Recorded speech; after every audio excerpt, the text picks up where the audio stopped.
So Keir Starmer goes and makes a tweet. I'm delighted that Alaa El Fattah is back in the UK and has been reunited with his loved ones who must be feeling profound relief. This is what you get when Keir Starmer, a human rights lawyer, is not just put into government but put into the Prime Minister's position. It's an absolute disgrace. This is like putting an accountant in charge of a pub. You never do it. An accountant just has no understanding of how to run a business that is involved around entertainment and fun.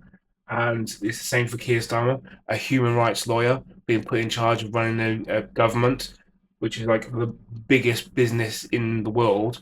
Pay tribute to Alaa's family. They have worked and campaigned for this moment. Alaa's case has been a top priority for my government since we came to office. I'm grateful for President Sisi for his decision to grant the because he wanted to get rid of him out of Egypt. Pardon. Retard has made. This is from Alaa. Dear international PhD student, by the way, I'm a racist. I don't like white people. Can I just say as well, you got Asmongold, one of the biggest streamers, reading out not just about the UK Prime Minister, but he's on Adam Brooks's Twitter there, or X now.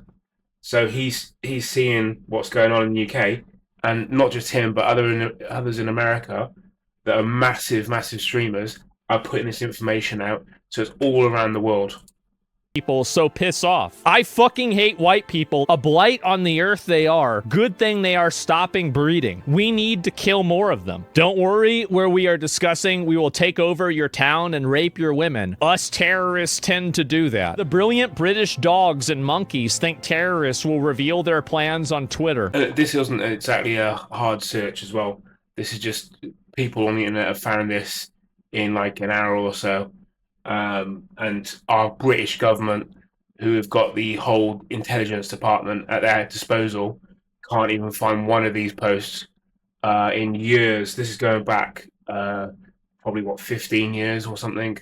There's one of them doing it right now. I'm telling you that I hate white people. Amazing that they've let this happen. The most treacherous government in history. They are siding with and importing people into your country that want to fucking kill you. And they're celebrating it on Twitter. Just for context, this isn't a comedian making a funny, edgy tweet when he was a teenager. This is a 44-year-old software developer born in Egypt who was imprisoned for his political activism and who was granted UK citizenship in 2022 while in prison.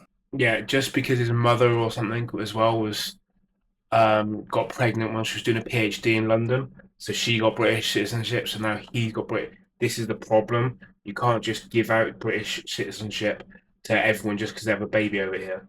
People across the political spectrum are understandably freaking out, trying to figure out how the government would allow this after those tweets. But I'll switch to something else. Advocating killing police, hating white people, assassination plot. Well, we got even more of these. Oh yeah, it doesn't stop. And it's not just Labour government as well, the current government, but this was going on under the Conservatives as well.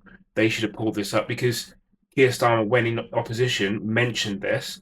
So the Conservatives should have been doing their due diligence. The intelligence party, intelligence community in the UK should have been looking into this and giving updates to each of the government parties, because even the parties that are in opposition get security clearance for certain things.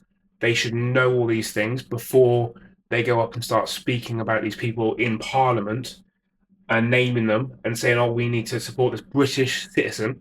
He's not a British citizen. Let's get that fucking straight. So this is the person that the British government is going and congratulating itself for. I'm delighted that this person has arrived in the UK and is with his family. His case has been a top priority for the government. Top priority. Top priority. Don't forget that. Top priority. They are importing people into your country that want to kill you. These people are evil. They are evil. Suicidal empathy at its peak. If I said what I wanted to say, I would get banned. So I would just agree with you. So, yes. Yeah, let's be careful what we say, because the thought police might come for you or might come for me. Like, I give a fuck. London, how the fuck did you elect this guy? What do you mean? No. I am saying exactly what I mean. I'm saying, have we got any of those grooming gangs in London? I'm unclear, Chair, what is meant by the question. If you could spell it out, I can answer. I've just spelt it out. Are you not listening? It's the sort of gangs that groom young girls at a young age for sex.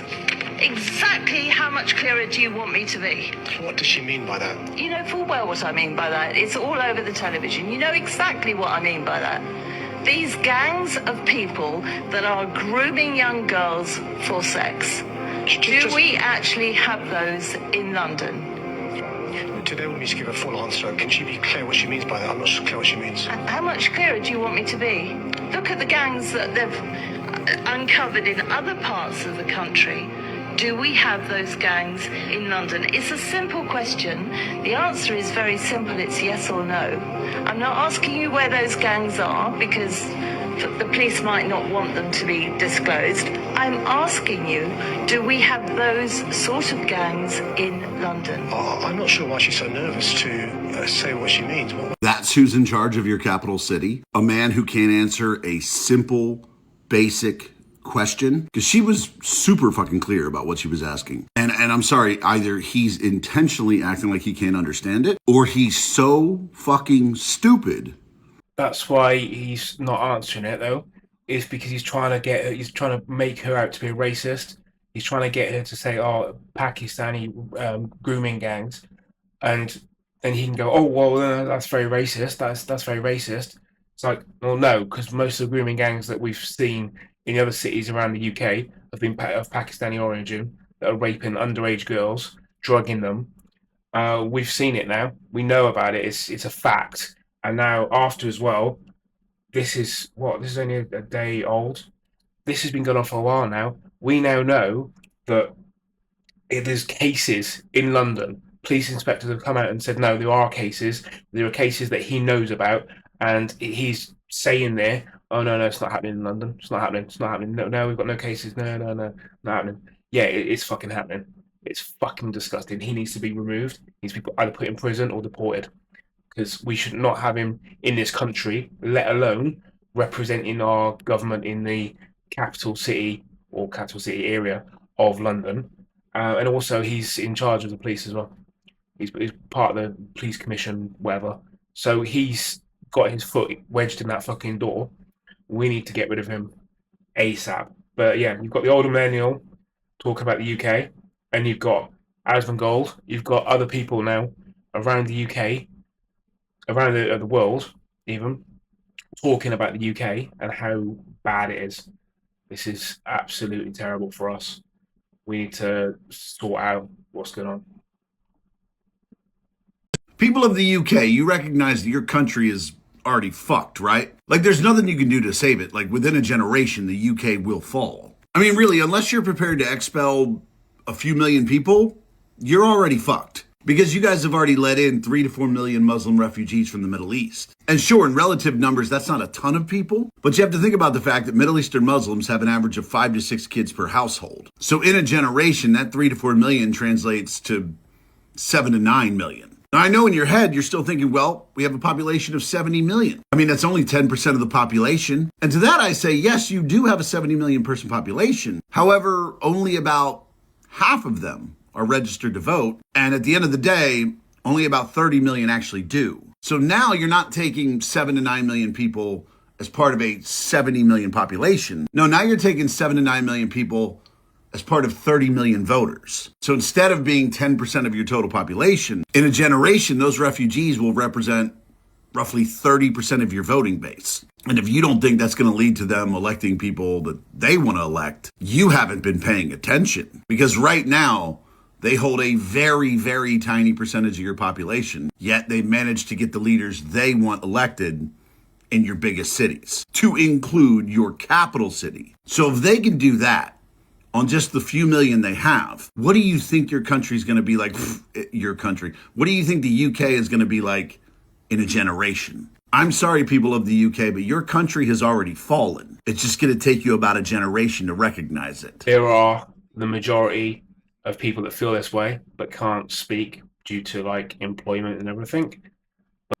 More people need to speak out, get your voice heard, and tell the truth. Otherwise, we've already lost this country. Let's face it. But what we have left afterwards, that's going to be held accountable. This again just shows you the third world leaders that we have now running the UK, because their mindset is about how much money they can scam off the British people, and they're cutting corners. They're letting people get away with things. This wouldn't be got away with years ago. So why are we letting it happen now? Because people are afraid of being called racist when they speak up and say we don't want this sort of thing. They say, "Oh, what sort of thing? You're being racist." No, it's not being racist. This is unacceptable. I do believe that we have fallen. The UK is gone, and that's simply because we're going to be overpopulated by the kids from the income now of all the immigrants, and they're going to get welfare and benefits that are just going to set them up now as British citizens, and we're all screwed. Basically, we're not. The whole marriage system and everything in the UK is gone.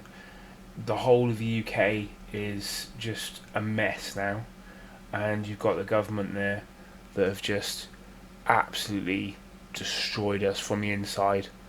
We can't do anything about it. That's the way we're made to feel, but we have to speak up. We have to, each of us, find our voice, put our voice out there, and say what we think, and be honest. And if we're called racist, if we're called fascist, if we're called any names, then so be it. But let's keep going, let's push, because it's just getting worse by the day, and the government don't seem to accept it. What I mean by we're going to be held accountable is that we're going to be accountable for what is left after this war, because let's face it, we are in the start of a civil war now, but we've got the gangs in London that are just masked up, getting away with everything, and we're being told, no, it's fine, it's London, it's fine, everything's fine. No, it's not. You've got police there trying to stop people from videoing evidence, basically, because we can't video stuff because it'd be evidence or used against people. It's just a joke. We need to be looking at what's going on. Let's let's keep the ball rolling, and let's put the pressure on the government more. Let's support what we can support, and do what we can for each little step. Everyone needs to think about what they want to say, put it out there in the world now, and push the messaging, because they are doing the same thing. They have their Quran, they are reading, they study that, they recite every word. They may not even understand every word and every sentence themselves about what it actually means, but as their enemy, basically, first comes Saturday, then comes Sunday. That means first come the Jews, then come the Christians, and then everybody else that is a non-believer. We need to start thinking about what we want for this world. They've already put that woke mindset around the world about how they want the world to be. We need to make sure that we are awake. The whole country needs to be awake more than ever. Not woke, awake. Actually know what the fuck is going on in your own country.